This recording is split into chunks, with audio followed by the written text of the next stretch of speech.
I just want to introduce you guys real quick.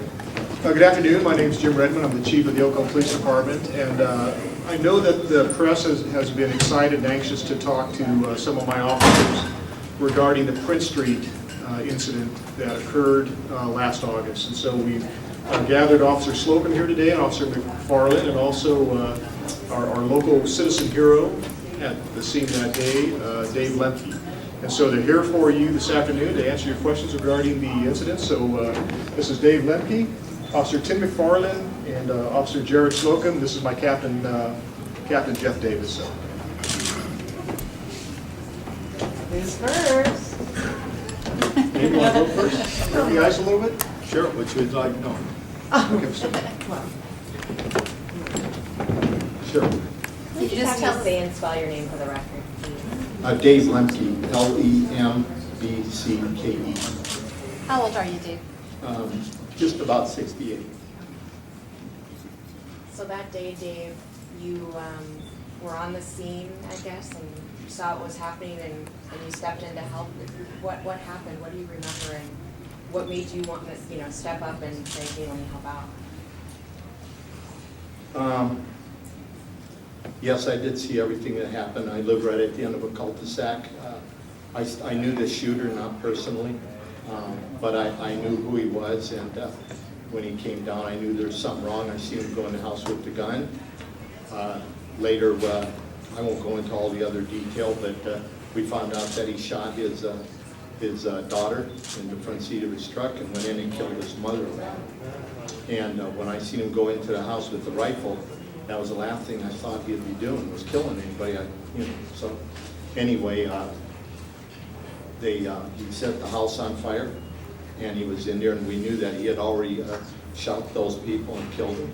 And our neighbor called him on the phone. That's how they found out. They came to our house, and I looked up, and the house was on fire, so I went up there along with Scott Carver, my neighbor, and commenced to do a few things. And I talked to the shooter. I tried to get up to the house once, and he told me he was on the porch with a rifle and said, "Don't come up here." So I didn't. Could have ruined my day. And so I backed off and waited for the police officers, and I heard the sirens, and I seen these two, the real heroes, coming up the street. And I went out and I waved my arms and flagged them. Anyway, they came in, and Jarred went and took cover behind the pickup of the shooter, directly in front of the shooter, by the way. And Tim came where I was, and long story short, the bullets started flying, and we seen Jarred get hit. And when he tried to make it over, and then he returned fire after he was hit, just like the guy that I knew he was. And he tried making it our way and didn't make it. And I seen his partner dying inside when he asked for help. He must have been dying because I was. And I seen this guy go out there under fire, and he was the target. He was the target, another officer. And he went out there to help him.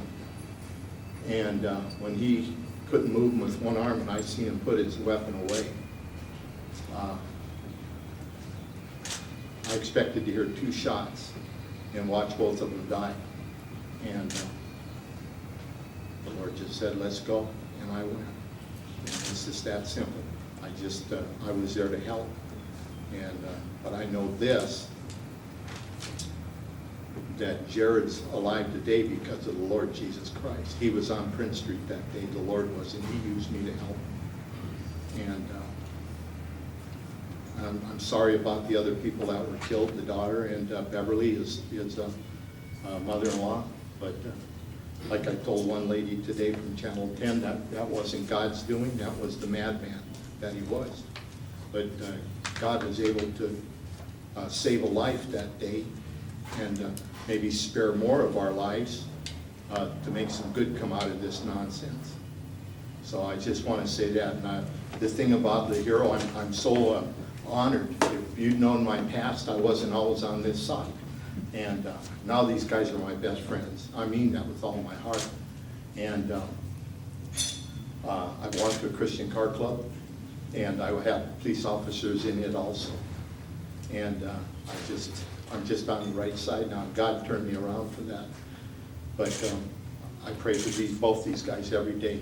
I can't imagine how proud Jim must be, and because I'm as proud of Tim as he is, and I'm as proud as I can be over this guy here, Jarred. He's just like a son to me, and the first time I met him was just a second ago. But let's give the honor to God, to the Lord Jesus, because he's the one who did this, and he just used me to help. That's all. So that's what I got to say. Just one quick question, Dave. You said you thought they were going to die. Did you think you were going to die too, be shot and be killed? I really didn't think about that, but I know this, that the shooter had two opportunities to put a bullet in me. And maybe it was foolish on my part, but he did. And he didn't. I didn't think about this at the time, but when these two guys came up the road, they were his target. When any man that would kill his own child and his mother-in-law and then wait for the police to end it and shot a police officer, that man needs justice, and he got justice that day. But no, I didn't even think about anything about me. I don't think the word hero applies to me. I'm just the guy that did his job. Well, I will say one thing, and then I'll shut up and get out of the thing. But I am here today, and I was here at the award ceremonies too, for one reason, and that's for these police officers and their families, their wives, their husband, their children. They need to know when these guys go out in the morning and put that badge on that they're outnumbered. There's a lot of bad people out there, and that there is people willing to help them. And so that ought to bring some comfort to the families a little bit, and also to maybe get some people out there inspired enough or guilty enough, whatever you want to use the word, but to get involved. Maybe it ain't dodging bullets, but it's any help is appreciated by the officers. So that's it. Thank you.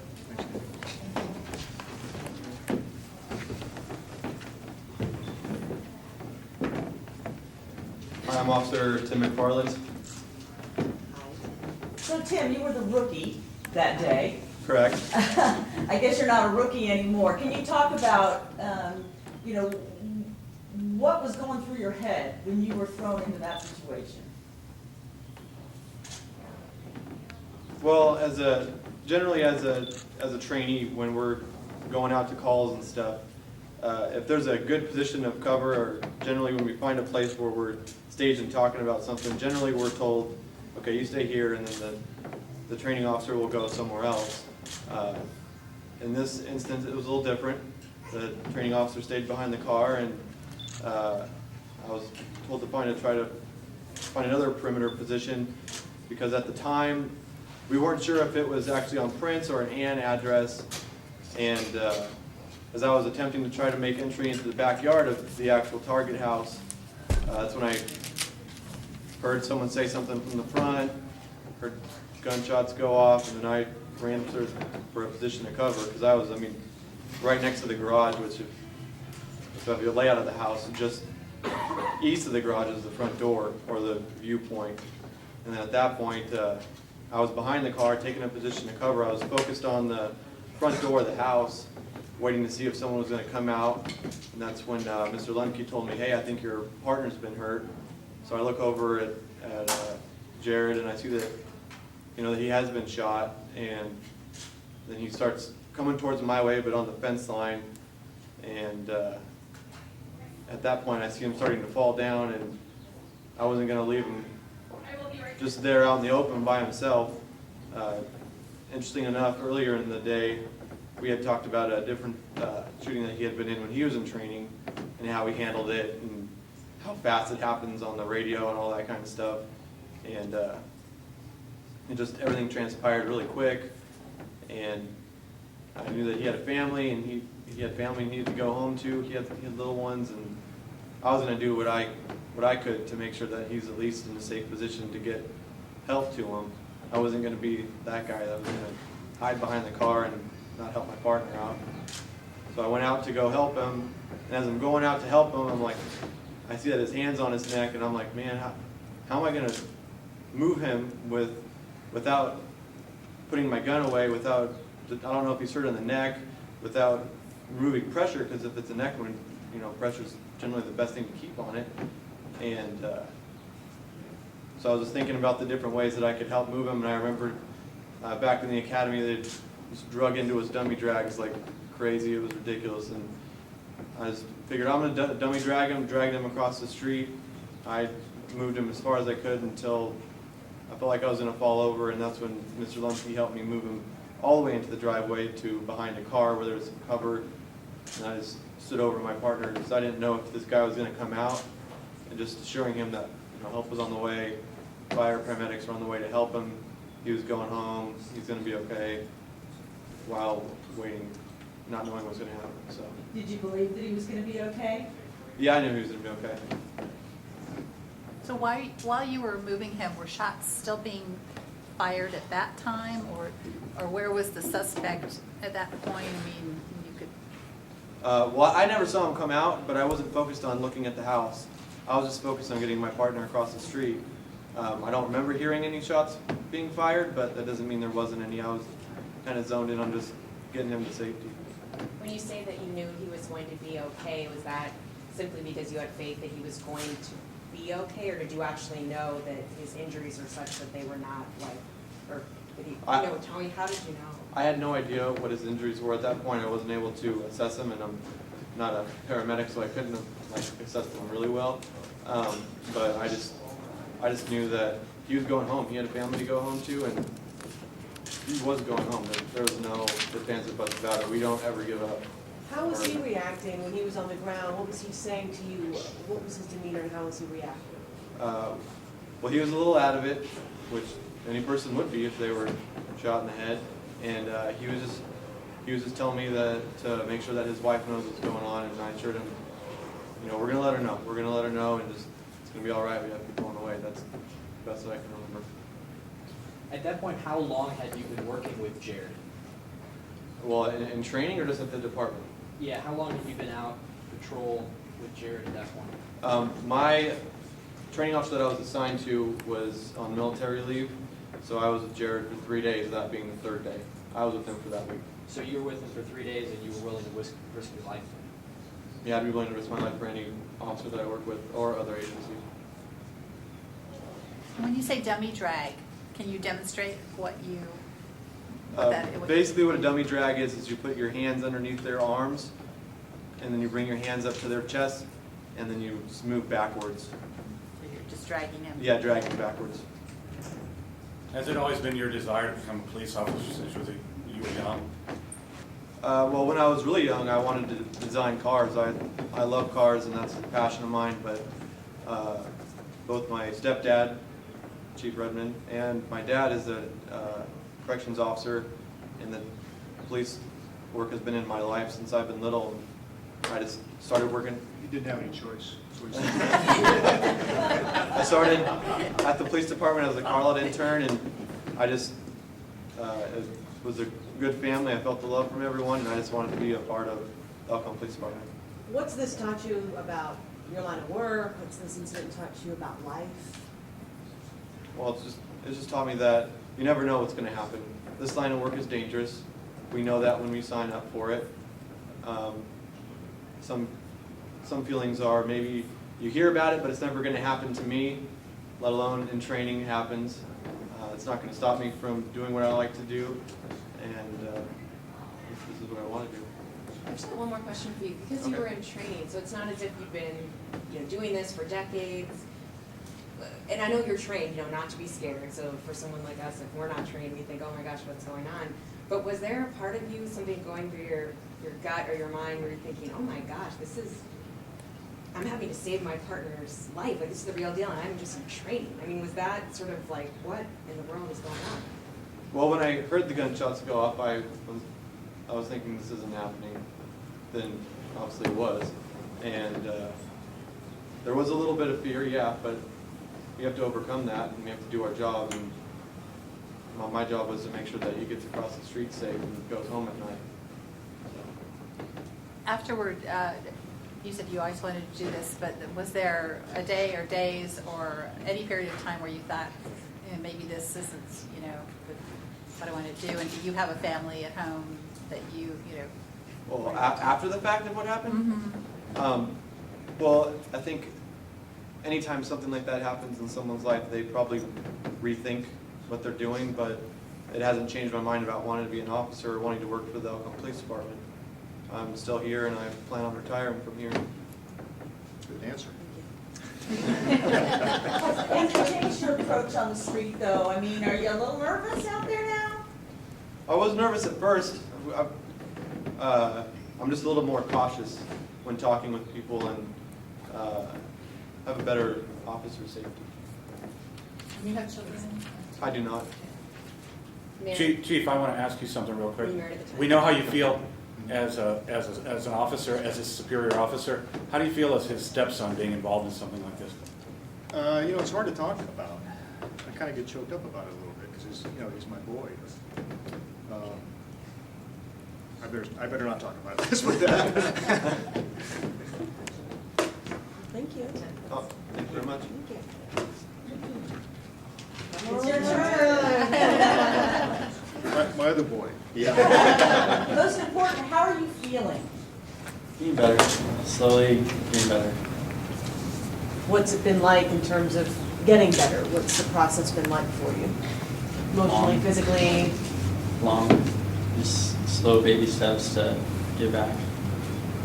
Just takes time. I've heard rumors that you're dying to get back to work. Well, that it's not determined yet. I mean, still doctors I go to and everything else, there's no answer yet. Can you talk about that day, what you remember of that day, what you remember that your partner did for you that day? I remember all of it except for the time when I fall and crashed and him dragging me out, remembering of that. Next thing I remember from when I was running, I know I fell down and I woke up and I'm looking and he's standing above me. So in my head, in that time, I didn't even know that he dragged me over or any of that. Do you remember hearing the gunshots? No, I remember the suspect coming out and I hear him yelling and then I get the feel ringing in my ears when I got shot. When you see the video of that incident, what's your reaction to that, to actually see it? Well, last time I saw was a long time ago, and it was probably a few months after when it first happened. So, I mean, it was just a different perspective of what I was on the other end of, to see when I crashed and where I was and that whole thing, and it was a whole part of that incident that I didn't even know. And the emotions involved, though, when viewing that kind of video, can you talk to us a little bit about that?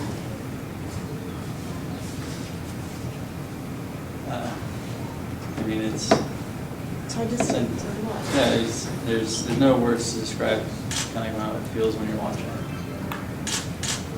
When you were hit, the bullet hit your left temple and then traveled around your skull. Is that correct? Or what was the what were the medical issues you were facing, dealing with?